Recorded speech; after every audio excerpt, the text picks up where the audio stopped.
If an issue arises with your window that's under warranty, there are going to be a couple of things that we need from you. So let's talk about that. First thing we're going to need is a picture of the entire window. I'm going to show you where this is and how to take it. And we're also going to need a picture of the specific problem.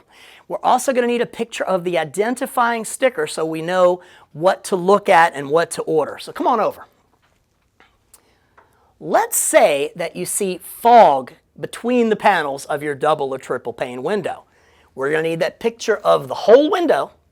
Then we're going to need a picture of that specific problem. Now, there are labels on your window that identify that specific label, kind of like a VIN number on your car. So in order to get there, we're going to look up top for this guy right here. Make sure to disengage your locks, lower your top sash, and there's the label. Make sure to take a picture of the one with the identifying numbers, and we're going to show you what that is. And then, sometimes the warranty sticker may be in a different location, like this window right here.